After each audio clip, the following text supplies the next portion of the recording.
bahasa asing atau pembukuan dalam mata uang asing. Berarti kalau kita membahas pembukuan dalam bahasa asing dan mata uang asing, beda dong dengan yang tadi. Yang kita bahas tadi itu kan ada mata uang asing tapi difungsionalkan. Nah ini kita nggak merubah mata uang asingnya. Berarti kita nggak perlu pusing-pusing dengan selisih kurs. Hati loh ya. Jadi yang tadi itu transaksi mata uang asing di mata uang fungsionalkan. Kalau sekarang transaksi mata uang asing ya tetap dicatat sebagai mata uang asing. Berarti nggak perlu ada jurnal per 31 Desember. Ya, karena jurnal pada saat pelunasan itu pun kan nggak ada selisih kurs. Kita selalu pakai mata uang sesuai mata uang asing tadi. Nah, tujuannya apa? Supaya ya iklim investasi naik lah. Ya, kenapa? Karena kalau sampai perusahaan itu harus lakukan proses translasi ke mata uang fungsional itu kan makan waktu, makan biaya kan, harus gaji orang gitu kan. Ada effort tambahan lah, ya. Nah, dengan memangkas itu boleh pakai mata uang asing atau boleh pakai bahasa asing, maka harapannya perusahaan asing itu bisa uh, tertariklah investasi di Indonesia. Yang kedua, yang tadi kalau sampai pakai PSAK 10 dan ada keuntungan selisih kurs kan kena pajak. Ya, nah ini nggak ada keuntungan, kerugian juga memang nggak ada, tapi intinya kita nggak perlu repot-repot terkait PPh, ya terkait selisih kurs kita nggak punya isu lah terkait dengan selisih kurs. Ya, yang ketiga ya kalau kita punya kegiatan usaha luar negeri, baik kita itu punya cabang atau kita punya pusat di sana, atau kita punya induk atau kita yang jadi induk di sini, maka waktu mau nyusun laporan keuangan konsolidasi juga nggak masalah, ya nggak perlu kita Indonesiakan. Kalau yang ada kan kadang asing di Indonesiakan. Ketika membuat konsolidasi kita asingkan lagi, baru gabung dengan yang luar negeri, itu kan juga makan waktu, ya. HM Sampurna ya under Philip Morris itu kan listing juga di Amerika. Berarti dia dari negara selain Amerika dan Indonesia, kalau dia pengen buat laporan keuangan di Indonesia, HM Sampurna yang di Indonesia itu harus ikut PSAK. Ya. Kemudian ketika jadi dari negara selain Amerika Indonesia dia translate ke PSAK. Ketika dia Philip Morris kan apa listing di Amerika ya. Nah, dia berarti kan harus buat laporan keuangan based on US GAAP. US GAAP. Amerika kan belum ikut IFRS secara full. Udah berapa kali tuh kerjanya ya. Ini dengan kita bolehkan pakai mata uang asing, kita berikan pakai bahasa asing atau mata uang asing, maka penyusunan laporan konsolidasi memang jauh lebih mudah dibandingkan tidak ada kebijakan ini. Memang tetap ada proses konsolidasi, tapi jauh lebih mudah lah. Kita dukung proses penyusunan laporan konsolidasi, termasuk ini transparansi ketentuan pajak dan standar, ya, serta praktik. Jadi ketentuan pajak ini kita harmoniskan dengan standar dan praktik akuntansi internasional. Ya, ini tujuan-tujuan dari ketentuan untuk boleh bikin laporan keuangan pakai bahasa asing dan mata uang asing. Nah, dasar hukumnya apa? Ini dasar hukum terakhir. Ya, walaupun dasar hukum terakhir ini sebenarnya isinya atau dia merupakan perubahan ketiga dari yang paling bawah tuh, PMK 24 tahun 2012. Jadi pertama kali ditetapkan 2012, diganti PMK 1 2015, diganti lagi PMK 123, tapi 1 dan 123 ini bukan menghapus, tapi hanya mengganti beberapa pasal atau ayat, termasuk PMK 196 ini sebenarnya juga perubahan ketiga atas PMK 24 tahun 2012. Justru PMK 24 2012 ini menghapus yang lama-lama dari 94, 99, ya, 2004, 2007 itu dihapus oleh PMK 24. Ya, jadi kalau ditanya dasar hukumnya apa, ya empat-empatnya ini. Ya, tapi secara tanggal paling baru ini. Ya, saya harap Anda sebagai calon tax consultant ya paham ya bahwa aturan terbaru belum tentu menghapus aturan yang lama. Bisa jadi dia hanya melengkapi atau menghapus 1 atau 2 pasal. Ya, jadi dalam kasus ini empat-empatnya masih berlaku. Makanya sering ada istilah jungto, ya kan? JO itu jungto itu berarti terkait ya PMK 196 jungto 123 1 atau 24. Nah, itu berarti terkait satu dengan yang lain. Ya. Nah, ketentuan umumnya gimana sih? Kalau kita bikin pembukuan dalam mata uang asing maupun dalam bahasa asing, intinya gini. Mereka-mereka yang akan saya sebutkan berikut ini atau setelah ini itu diperbolehkan untuk pakai bahasa Inggris untuk laporan keuangannya, ya, dan mata uangnya boleh pakai US dollar. Jadi mata uang asingnya hanya US dollar, bahasa asingnya hanya bahasa Inggris. Berarti kalau PMA-nya itu dari Tiongkok, ya berarti dia memilih mau pakai bahasa Indonesia atau mau pakai bahasa Inggris. Jadi dia mau nggak mau harus mentranslate. Ya, tapi kalau itu perusahaan PMA yang sudah sejak awal pakai US dollar dan bahasa Inggris, berarti dia nggak perlu melakukan translasi laporan keuangan. Ya, nah harus memohon. Jadi perusahaan-perusahaan berikut ini nanti harus memohon dulu. Saya pengen pakai bahasa Inggris dan US dollar aja, ya. Dan dia harus lakukan itu paling sedikit 5 tahun, nggak boleh tahun ini top, nggak boleh tahun ini dan tahun depan, harus minimal 5 tahun pajak, ya. Jadi sejak diterbitkan izin boleh pakai, dia harus 5 tahun itu pakai bahasa Inggris dan mata uang US dollar, ya. Nah, sorry kok mundur ya. Oke. Tadi ya, jadi setelah dapat izin itu maksudnya dia harus izin dulu dari Menteri Keuangan. Kecuali WP-WP yang di bawah ini itu nggak perlu dapat izin. Ya kalau dia memilih mau pakai mata uang asing silakan. Ya untuk yang kontrak karya maupun kontrak kerjasama. Siapa saja sih yang diperbolehkan? Kata-kata diperbolehkan berarti nggak wajib. Kalau penanaman modal asing ini mau pakai bahasa Indonesia ya silakan. Ya, tapi kalau dia memilih untuk pakai bahasa Inggris dan US dollar monggo, tapi izin dulu ya, dan harus paling sedikit 5 tahun sejak izin terbit ya. Kalau lebih sedikit dari itu nggak boleh. Kalau lebih banyak atau lebih panjang ya silakan. Ya. Yang berikutnya adalah kontrak karya mineral dan batu bara. Jadi kita itu kayak apa ya? Kayak outsourcingnya lah. Ada tambang mineral batu bara ya yang punya Indonesia tapi yang kerjakan luar negeri. Kayak Freeport, itu kan kontrak karya. Ya, jadi ini mineral batu bara, mereka-mereka boleh ya yang merupakan outsource penggali tadi itu boleh untuk pakai bahasa asing ya, bahasa Inggris, pakai mata uang asing US dollar. Kalau kontraktor ya, bukan kontraktor. Apa ini bedanya dengan kontrak karya? Ya kalau kontraktor kerjasama ya berarti kita tidak hanya sekadar kita yang punya minyak dan gas bumi ini tidak hanya sekadar ngasih tanah lalu digalikan sama orang lain ya, tapi kita juga bisa ikut berkontribusi di situ. Ya namanya aja kerjasama gitu ya. Dan bukan hanya luar negeri loh ya, kontrak karya itu ya, dan juga kontrak kerjasama bisa jadi dengan perusahaan dalam negeri juga ya. Atau ini emiten bursa efek luar negeri. Jadi Telkom ya, Telkom itu terdaftar di BEI, terdaftar juga di New York Stock Exchange kalau nggak salah ya. Nah, dia boleh milih kalau mau pakai mata uang asing ya, boleh pakai bahasa Inggris, boleh pakai US dollar ya.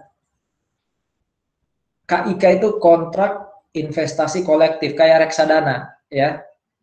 Jadi kita mempercayakan uang kita dikelola oleh manajer investasi ya. Nah, manajer investasi ini perusahaannya di mana dia kelola uang kita itu bukan hanya beli saham tok, tapi juga beli saham, obligasi, deposito dan semacamnya. Selama dia menerbitkan reksadana dalam US dollar. Jadi KIK ini cenderung terkait dengan reksadana. Ya, jadi perusahaan yang memutar reksadana ini nggak harus perusahaan asing, tapi perusahaan yang reksadananya dalam US dollar. Bisa aja perusahaan Indonesia, tapi reksadana dalam US dollar. Nah itu boleh memilih pembukuannya dalam bahasa Inggris atau dalam mata uang US dollar. Perlu ngintip-ngintip nih pesan-pesan. Oke, silakan kalau mau ke toilet. Siapa lagi? Kalau kita anak perusahaan dari induk luar negeri, ya, anak perusahaan dari induk luar negeri boleh pakai mata uang asing karena parent saya pasti pakai mata uang tempat dia, karena saya boleh, ya, boleh memilih ya pakai mata uang asing dan bahasa asing, ya. Tapi kalau kita parent di sini nggak ada ya. Kalau kita parent gimana? Ya, punya subsidiary di luar negeri, nggak masuk. Nggak masuk yang diperbolehkan, berarti mau nggak mau harus bahasa Indonesia. Ya, mau nggak mau harus bahasa Indonesia.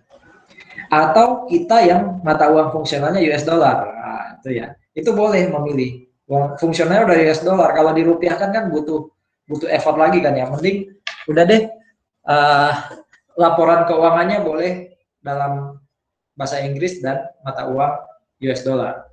Ya, sekali lagi pilihan tapi harus izin. Ya. Nah, bagaimana ketentuan konversinya? Ya, bagaimana ketentuan konversinya?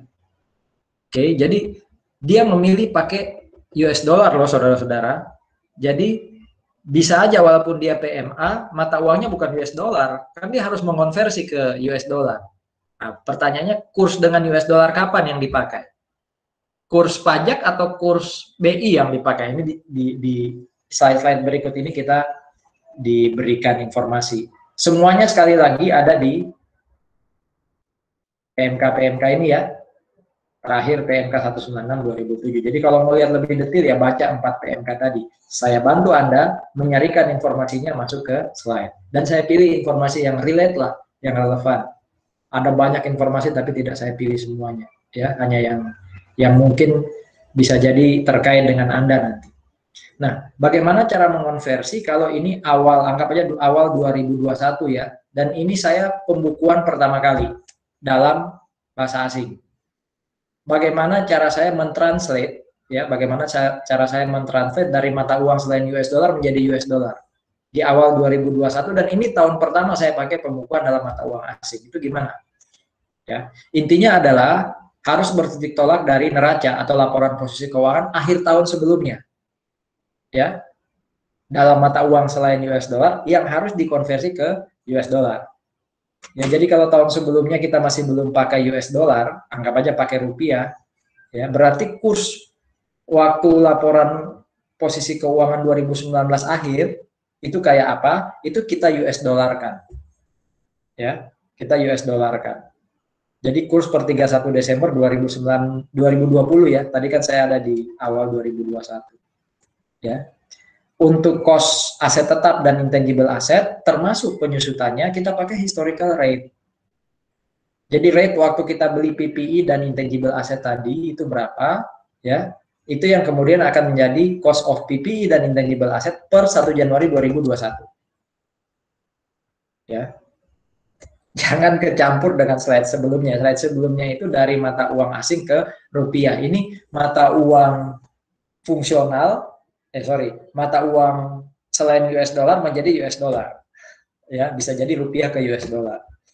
Ya.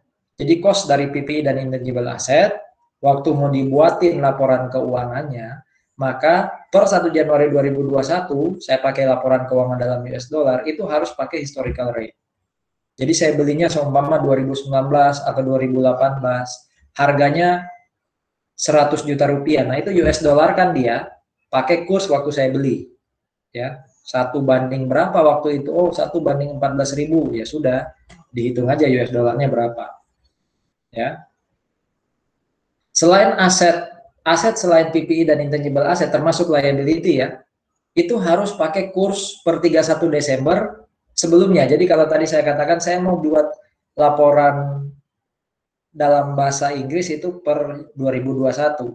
Berarti saya harus lihat kurs per 31 Desember 2020 itu berapa.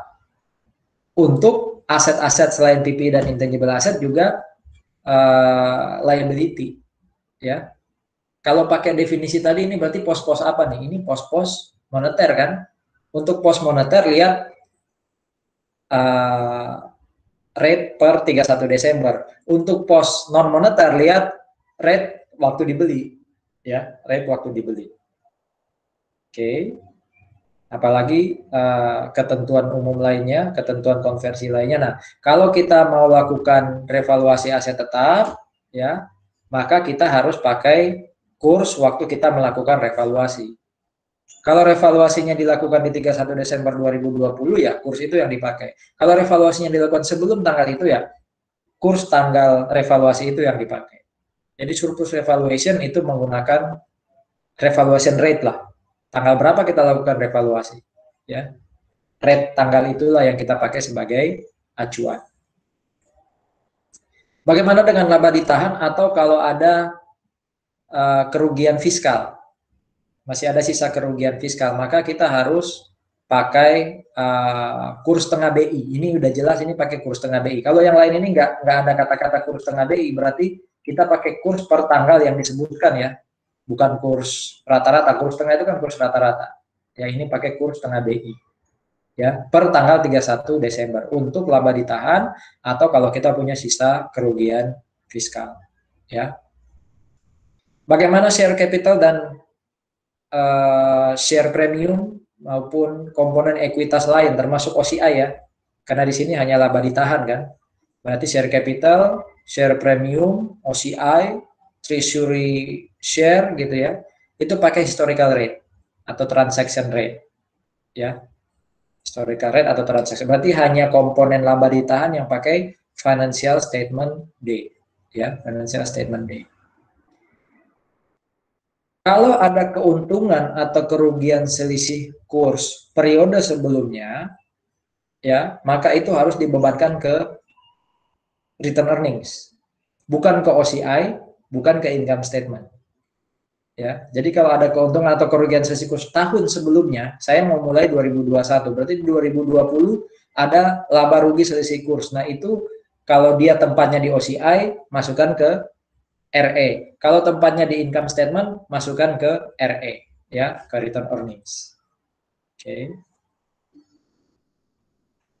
Itu kan tahun sebelum 2021 kan, saya baru memulai tahun 2021, maka apa namanya? Acuannya adalah yang ada di sini, ya. Jadi saya memulai bikin laporan keuangan dalam bahasa asing dan mata uang asing per 2021. Berarti bagaimana kalau saya punya aset, punya laba ditahan, punya ekuitas, punya selisih kurs, punya apa? Revaluation surplus. Nah, lihatlah di sini. Ini acuannya semua nih, rate-rate-nya. Oke. Nah, bagaimana kalau sudah masuk 2021, kan itu mulai saya buat laporan keuangan 1 Januari 2021. Sudah lengkap sudah. Nah, saya mulai masuk tahun 2021, mulai ada transaksi. Ya. Maka kalau transaksinya dalam US dollar, kan kita membuat pembukuan dalam bahasa asing dalam US dollar kan. Kalau transaksinya dalam US dollar, ya sesuai dokumen. Transaksinya sudah dalam US dollar, berarti nggak masalah kan? Ya, catatlah transaksi tadi sesuai nominal yang ada di dokumen, kan sudah dalam US dollar transaksinya. Tapi kalau transaksinya selain US dollar, ya, maka kita pakai spot rate. Spot rate-nya apa? Kurs tengah BI. Sorry, kata-katanya atau, jadi boleh milih spot rate hari itu atau pakai kurs tengah BI. Ya. Jadi untuk transaksi yang sudah jelas dalam US dollar, ya ikuti dokumen. Tapi kalau transaksinya dalam rupiah, kan harus tetap ditransaksi pakai atau ke dalam US dollar. Nah, pakailah spot rate waktu transaction rate. Ya. Itu nggak lihat moneter atau non moneter, pokoknya ini kan sudah tahun berjalan, berarti saya sudah mulai pakai transaksi saya dalam US dollar. Nah, pakailah spot rate. Ya, jadi sebenarnya cenderung gampang kalau sudah di tahun berjalan. Kalau sebelum tahun berjalan itu loh, waktu baru mau memulai itu loh, ini yang agak banyak hafalannya. Nanti mungkin saya sertakan dengan latihan, ya. Saya sertakan dengan latihan. Kalau sudah tahun berjalan, sudah gampang aja. Apalagi kalau transaksinya sudah pasti dalam US dollar, ya udah catat sesuai US dollar. Tapi kalau selain US dollar, catat sesuai transaction rate. Ya. Nah, kalau terkait pembayaran PPh 25, di tahun pertama saya menyelenggarakan pembukuan. Jadi awal-awal 2021 itu gimana tuh? Nah, ini jelas pakai kurs tengah BI. Ya, pakai kurs tengah BI. Jadi nggak pakai kurs Menteri Keuangan nih. Pakainya kurs tengah, karena PPh 25 loh ya. Pakai PPh 25 itu kan berarti kan dari laba laba ini kita kan, laba fiskal kita kan. Nah, laba fiskal itu saudara-saudara ingat loh, satu juga yang saya perlu tekankan, kurs Menteri Keuangan itu tidak berlaku untuk pajak yang sifatnya self assessment. Ya. Jadi gampangannya gini, saya pakai US dollar nih, laporan keuangan saya. Saya kan harus bayar PPh ke pemerintah. Untuk PPh saya sendiri, self assessment itu berarti PPh saya sendiri. Nah, saya pakai US dollar berarti kan harus dirupiahkan. Waktu rupiah kan saya pakai apa? Nggak pakai KMK, pakainya kurs BI. Berarti yang namanya kurs Menteri Keuangan hanya dipakai untuk menghitung pajak yang sifatnya pot put. Apa itu pot put? Withholding tax. PPh 21, 22, 23, ya, 24. Itu semua pakai apa? Kurs Menteri Keuangan. Tapi kalau PPh 25, PPh 29, itu semua kan self assessment ya. Pakai BI. Harapan saya pengetahuan baru ini, saya yakin ini nggak pernah diajarkan, atau kalaupun diajarkan nggak diberi awareness di perpajakan atau PPh badan. Nah, itu gunanya kita punya mata kuliah yang namanya akuntansi pajak. Jadi nggak melulu kalau urusan pajak itu pasti pakai KMK. Buktinya apa? Bayar PPh 25 pakai kurs setengah BI. Ini kan yang sering dikenal dengan istilah kurs komersial kan. Ya. Jadi yang disebut sebagai kurs setengah BI itu adalah saat saya mulai pakai laporan keuangan dalam mata uang asing itu 1 Januari 2021. Berarti kurs setengah BI yang saya pakai adalah kurs pada tanggal laporan keuangan sebelumnya. Berarti kurs setengah BI per 31 Desember 2020. Ya. Jadi kurs pada tanggal laporan keuangan tahun sebelumnya. Kalau saya mulai 2021 berarti PPh 25 saya untuk 2021 itu dasarnya adalah kurs 2020. Ya, kurs setengah BI 2020. Atau spesifiknya kurs setengah BI di 31 Desember 2020. Ya. Nah, pilihan lain adalah kita bisa pakai rate saat SPT tahunan yang tahun lalu disampaikan. Berarti saya mulai Januari 2021 ya. SPT 2020 itu kan masuknya paling lambat April kan. 2021. Nah, saya bisa milih. Ya, saya bisa milih memakai kurs pada tanggal SPT saya masukkan. Ya. Jadi pilihan pertama adalah saya bisa pakai kurs setengah BI pada saat laporan keuangan tahun lalu, atau saya bisa milih rate pada saat SPT tahunan disampaikan. Karena kita kan belajar ya, PPh 25 tahun depan itu baru bisa kita tahu jumlahnya kalau SPT tahun lalu kan kita laporkan. Anda pasti nggak lupa ya, SPT PPh 25 untuk Januari, Februari, Maret atau April itu masih mungkin pakai PPh 25 Desember. Betul ya? Kenapa? Karena kita belum hitung PPh kurang bayar atau lebih bayar tahun depannya. Berarti kan Januari sampai April kita belum punya informasi berapa PPh 25 untuk tahun depan. Itulah makanya ya, kita bisa pakai rate per, anggap aja ya, kalau badan. Kita bisa pakai rate saat kita masukkan SPT tahunan 2020 di April 2021. Berarti rate April 2021 bisa kita pakai ya untuk membayar PPh 25. Tapi itu juga pilihan karena kita boleh milih kurs per 31 Desember 2020. Ya. Ada pilihan lain nggak? Ada. Ya. Kalau kita dapat SKP umpama yang membuat PPh 25 kita berubah. Nah, berarti kita pakai aja rate saat SKP terbit untuk tahun 2020. SKP 2020 kan pasti terbitnya setelah 2020, mungkin 2021. Nah, saat terbit SKP, rate-nya berapa sih saat itu? Itulah jadi dasar untuk bayar PPh 25. Jadi milih ya, bisa ini, bisa ini, bisa ini. Ada lagi nggak pilihan lain? Oh, nggak ada. Nggak ada. Jadi 3 pilihannya. Bisa pakai kurs laporan keuangan tahun sebelumnya. Dalam contoh saya berarti pakai kurs per 31 Desember 2020. Bisa pakai kurs saat SPT 2020 disampaikan, berarti kurs April 21, atau kurs pada saat SKP diterbitkan. Ya, SKP 2020 diterbitkan di 2021. Ya.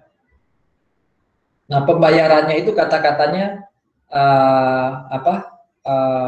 dapat dilakukan menggunakan rupiah, ya, dapat dilakukan dengan menggunakan rupiah. Nah, ketika kita rupiahkan, maka dia harus pakai KMK, ya. Tapi ketika kita mentranslate-nya dari mata uang lain ke mana? Ke US dollar, maka kita pakai pilihan ini, ya, pilihan ini kurs tengah BI. Tapi ketika kita bayar, realnya kita bayar ya, maka kita baru pakai, dimungkinkan kita pakai rupiah. Kata-katanya dapat, berarti tidak wajib pakai rupiah. Kalau kita kemudian pakai rupiah, maka kita pakai spot rate, ya, dalam hal ini KMK. Jadi memang agak rumit. Sebelumnya saya nggak pakai dolar kan, lalu saya dolarkan. Waktu saya dolarkan pakai pilihan ini. Pastinya pakai kurs tengah BI, tapi pakai pilihan ini. Ketika kemudian saya bayar, kalau saya pakai dolar berarti nggak masalah kan? Karena kan saya sudah pakai kurs tengah ini kan, berarti sudah dalam US dollar, hutang PPh 25 atau hutang PPh 29 saya. Tapi kalau saya kemudian mau bayarnya pakai rupiah, maka saya pakainya KMK pada saat mau bayar. Ya, ini bisa untung bisa rugi nih, ya, karena bisa jadi KMK jauh bedanya dengan kurs tengah BI, ya. Jadi memang ada penghitungan lanjutan. Jadi gitu ya. Jadi di tahun ketika pertama kali saya mau pakai bahasa asing atau mata uang asing, terus saya harus bayar PPh 25, maka acuannya adalah pakai kurs tengah BI. Kurs tengah BI yang mana? Yang lalu. Itu berarti dari yang selain US dollar menjadi US dollar loh ya. Pilih salah satu. Nah, kalau saya mau bayar pakai US dollar silakan, tapi kalau mau bayar pakai rupiah, ditransaksikan ke rupiahnya pakai KMK waktu saya bayar, ya, KMK waktu pembayaran. Bagaimana dengan penyampaian SPT-nya sendiri? Anda kan pasti paham ya. Untuk perusahaan yang menyajikan laporan keuangan yang pakai bahasa asing, bahasa Inggris dan mata uangnya dalam US dollar, itu kan SPT-nya lain sendiri ya, badannya 1771 dolar kan. Nah, hati-hati, tetap bahasanya di sini adalah bahasa Indonesia. Ya, jadi SPT-nya bahasa Indonesia loh itu. Apa dalam bahasa asing ya, SPT 1771 dolar. Saya kok sudah jarang update ke 1771 dolar, itu bahasa Indonesia, tapi laporan keuangan aslinya, laporan keuangan komersialnya itu tetap dalam bahasa asing. Tapi SPT-nya, petunjuknya, isinya itu dalam bahasa Indonesia. Mata uangnya yang tetap US dollar, karena kan kalau dirubah lagi ke rupiah, dia ada selisih kurs nanti. Jadi SPT-nya tetap dalam bahasa Indonesia, lampirannya tetap bahasa Indonesia, kecuali laporan keuangan komersialnya, ya, pasti dalam bahasa Inggris, ya. Bisa saja saya ini kok swap rate ya, saya ada sih swap rate, tapi dalam kasus ini bukan swap rate, apa tadi istilahnya, spot rate. Bisa saja saya penanaman modal asing, kasih jasa ke orang, dipotong 23 sama orang itu kebetulan bukan PMA, dia perusahaan Indonesia, dia potongnya dia pakai bukti potong dalam rupiah. Nah, itu boleh saya dolarkan pakai KMK, ya, per tanggal bukti potong tadi. Kan intinya saya mau laporkan dalam bahasa Inggris, dalam US dollar. Padahal itu bukti potongnya rupiah. Nah, berarti saya dolarkan, saya transaksikan ke dolar pakai KMK pada tanggal bukti potong. Ada lagi nggak? Apa ini? Oh, akhir presentasi. Ini memang lebih banyak baca teorinya ya, cuma kalau itu dikonversikan ke angka harusnya nggak masalah ya. Nanti saya bantu dengan latihan ya, latihan yang kalau ya